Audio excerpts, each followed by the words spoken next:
अंतिम तीर्थ है और भाई स्वामी के शासन में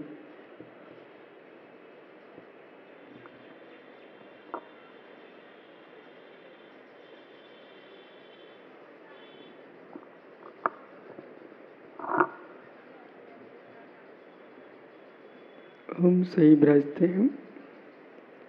तीर्थंकर जनित की पीयूष देशना जनीन्द्र वाणी मनुष्यों जगत कल्याणी है।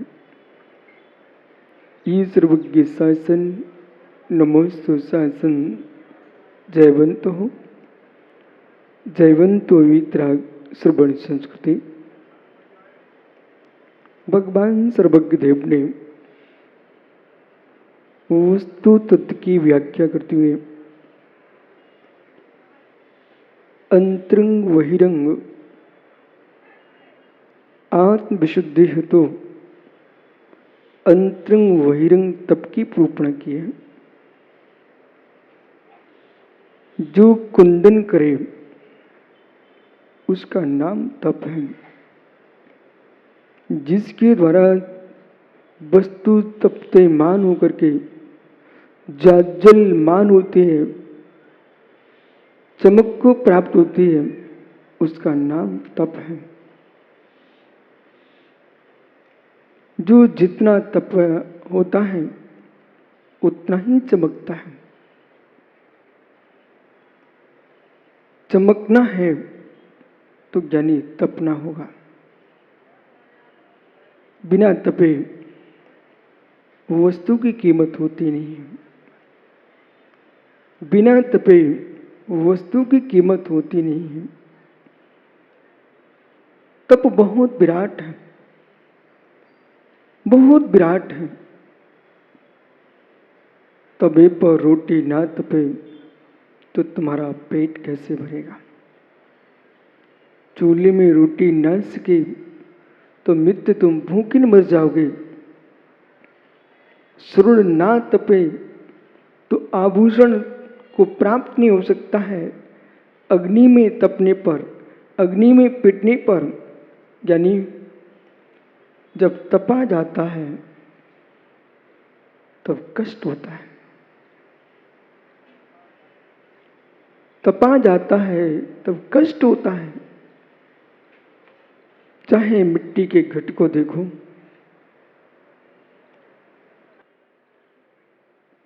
अभी के अंदर सिकना पड़ा, झुलसना पड़ा, लेकिन परिणाम ये हुआ कि जब भी कोई मांगलिक कार्य होता है सबसे पहले माताओं के मस्तक पर घट यात्रा में वो मटका ही पहुंचता है।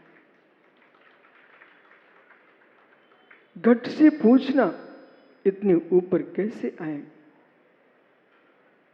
किसी भी दर्शन में मांगलिक कार्य होता है। यहां तक कि आपकी शादी भी हुई थी तो मेरे मित्र मटके घर के ऊपर रखे गए थे कलश। उन मटकों से पूछना, अहो मिट्टी के मटकों, मानव महाअहंकारी प्राणी, वो भी आपको अपने मस्तक पर ही रखता है। और जब मटका भरा होता है तो दुनिया सिक्के छोड़ती है। आप इतनी ऊंचाइयों को कैसे प्राप्त हो गए। सत्य है रबसेन भैया, कलश को दुनिया देखती है, कलश को दुनिया देखती है, पर कलश बना कैसे इसे देखने कोई नहीं जाता।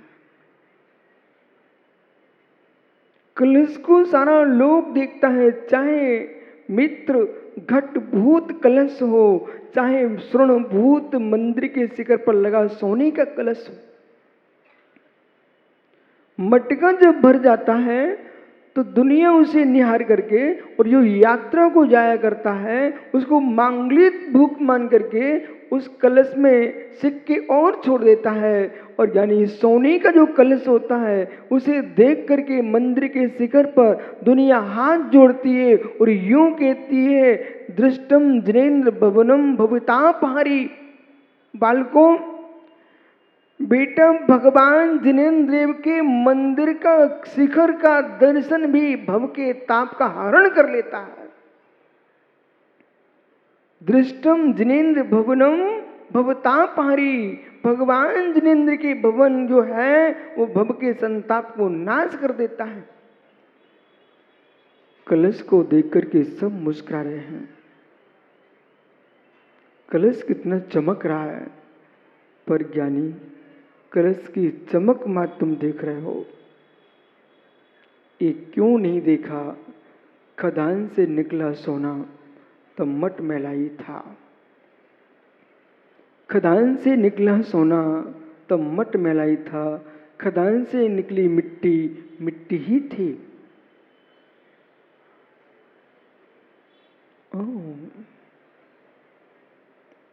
सम्मान देख करके तुम मुस्कुरा रहे हो। अपमान के दिनों में कोई पास नहीं पहुंचा। सम्मान के काल में सब मुस्कुरा रहे हो, अपमान के काल में कोई पास नहीं पहुंचा। ओह आश्चर्य, सबके दिन एक से नहीं होते। जगत की प्रशंसा को सुनकर के मित्र ये मत सोचना ये आपके प्रशंसक हैं। हे सुन, ये लोग तुम्हारी प्रशंसा नहीं करता। हे मटका मिट्टी का घट, ये लोग आपके प्रशंसक नहीं है। तो किसके प्रशंसक हैं? आप जो चमक रहे हो उस चमक की प्रशंसा है। हे घट, तेरे में कलश में पानी भरा हुआ है, ये पानी भरे घट की प्रशंसा है, खाली मटके की कोई प्रशंसा नहीं। बहुत संभल के समझना, उत्तम तप धर्म है। कलश सोचता है जिसके मैं सिर पर हूं, मुझे बनते नहीं देखा इसने। तो आज कह रहा है, अरे मटके तुझे मैं सिर पर रखे हूं, पर ज्ञानी जब मैं कुंभकार के पग तले मिट्टी रौंदी जा रही थी तब कोई मुझे सिर पर रखने नहीं गया था। जितनी तीर्थंकर भगवंत हैं, जितने केवली भगवंत हैं, इनको जब भी आप नमस्कार करते हो, हे मित्र, परमात्मा भी यदि बोलते तो कह देते, बेटा आज तुम मेरे चरणों में आए हो, जब मैं भी निगोद में था तब तुम कहां देखने आते थे? किसने देखा? वही मिट्टी कह रही थी, जब मुझे चक्के पर घुमाया गया था, आपको चक्कर आते पर मैं चक्के पे घूम रही थी, तब आपने किसी ने मुझे नहीं देखा कि मेरी क्या अवस्था हो रही है। वही मिट्टी कह रही थी, घट का आकार देकर के मुझे इतना तपाया गया, यानी इतना तपाया गया, धूप में रख दिया गया। दिन रात में धूप में रहा, रात्रि में ठंडी और दिन में धूप, दोनों तपस्या मैंने की एक साथ। माता सुनो ध्यान से, वो मिट्टी का घट सिर पर कैसे पहुंचा? किसी के सिर पर जाना तो अपमान सहन करना पड़ेगा, किसी सिर पर जाना तो मेरे मित्र दुख सुख दोनों सहन करना पड़ेंगे।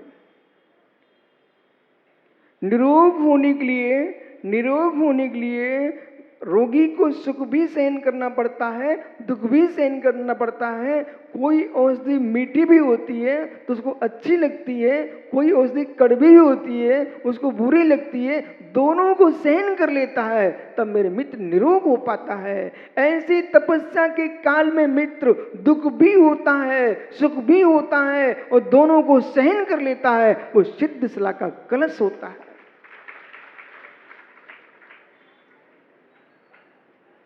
शिखर पर पहुंचना है, पहले तपना पड़ेगा,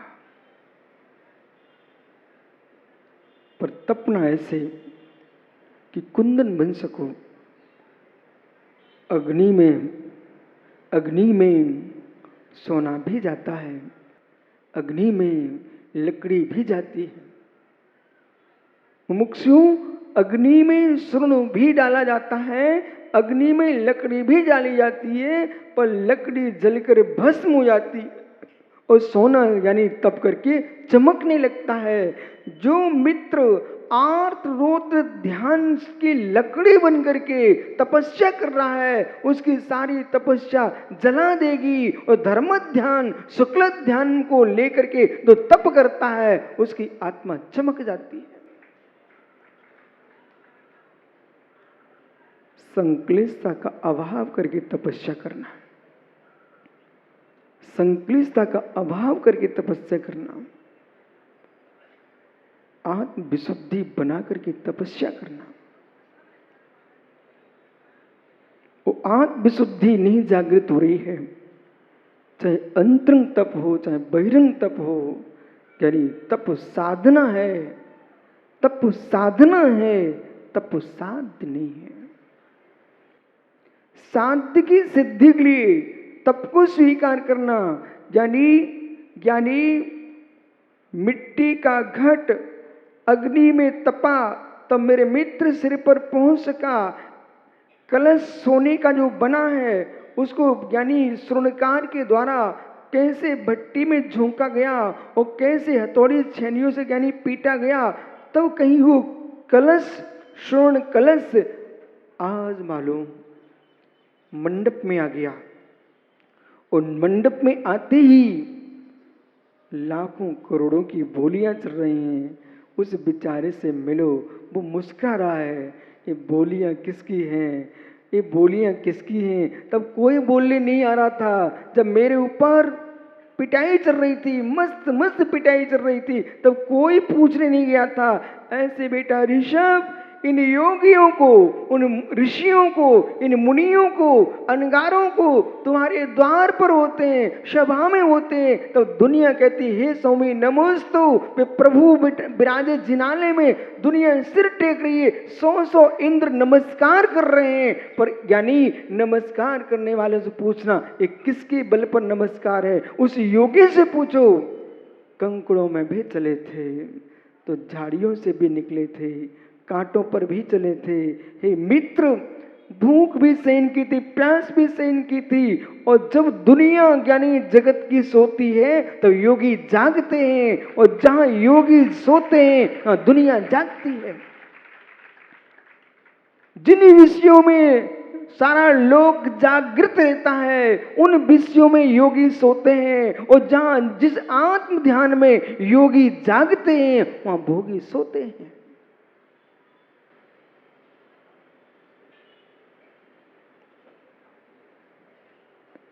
इसलिए बालकों, बेटा कभी स्वप्न में ये मत सोच लेना कितनी बढ़िया महाराज जी हैं, क्या यश कीर्ति चल रही है, क्या चारों ओर साधुओं की प्रभावना होती है।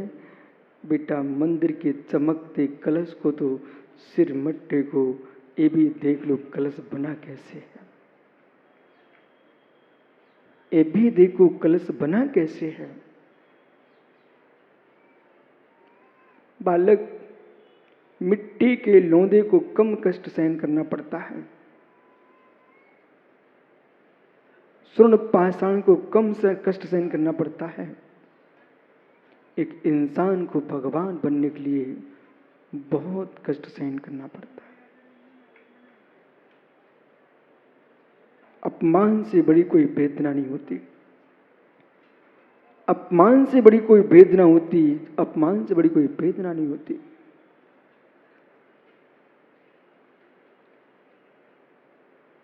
कमलांकुर भैया, मित्र मित्र अरबों खरबों का स्वामी,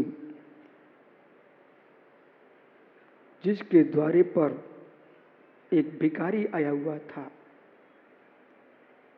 इतनी सी इच्छा लेकर के हम सेठ के द्वार पर जाएंगे, अवश्य कम से कम भरपेट भोजन तो मिलेगा। सेठ जी को भूख की क्या अनुभूति, सेठ जी को गरीबी की क्या अनुभूति। चलो भागो यहां से। नरक की वेदना कम होगी। बिलक पड़ा हृदय उसका, बिल्लक पड़ा हृदय उसका। ओहो, एक गरीबी न होती तो किसी के द्वारी पर अपमान न होता।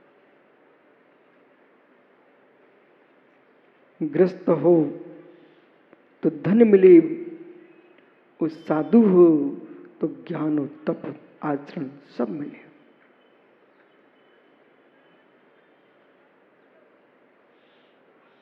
ज्ञानी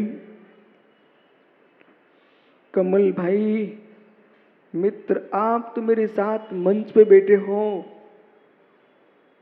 जो मंडप के सबसे पीछे बैठा है उस व्यक्ति से पूछना, यहां तक आने के लिए वो तड़पता है कब गुरुजी के चरण छूने को मिल जाए। और हे मित्र, बेचारा चलते चलते आया और यहां महामाया अशोक ने हाथ पकड़ के फेंक दिया उसको। माना कि उसके हृदय से पूछना, उसके हृदय से पूछना, मुझे ये मालूम नहीं था कि तपस्वियों के द्वार पर भी पैर टूटते हैं। तपस्वियों के बारे में ये सुना था कि लंगड़े भी पैदल पैर पाए पाए चलने लगते हैं। ये तपस्वियों का प्रभाव था। उस समय निहारना ज्ञानी, एक मनुष्य दूसरे मनुष्य के पास चरण छूने के लिए तड़प रहा है, ये किसके बल पर ज्ञानी? गन्ने के खेत में जब गन्ना उग रहा था तब किसी की दृष्टि नहीं थी, वही गन्ना शक्कर के रूप में आता है तो चींटी से लेकर हाथी तक यानी गन्ने की शक्कर को, गुड़ को खाना चाहता है, बड़े चाव से खाता है। ऐसे मित्र जब तपस्वी तपस्या करता है तब खेत में खड़े गन्ने के पौधे के तुल्य होता है और तपस्वी तपस्या के फल को प्राप्त कर लेता है तो सारा विश्व उनके चरणों में, चींटी से हाथी तक उनके चरणों में लौटता है।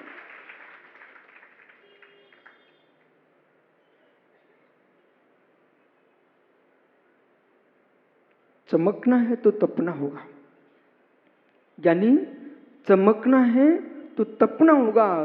चमक तभी आएगी जीवन में जब तपस्या तुम्हारे पास होगी।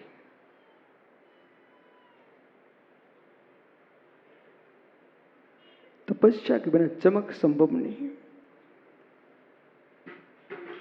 शरीर कमजोर हो सकता है, तपस्वी का शरीर कमजोर हो सकता है, परंतु मित्र चमक कमजोर नहीं होती है। जैसे जैसे तपस्या बढ़ती जाती है तपस्वी के चेहरे में चमक आती जाती है। आंखें गड्ढे में घुस गई, गाल पिचक गए, हड्डी हड्डी दिख रही है, फिर भी चेहरे की चमक में कमी नहीं है।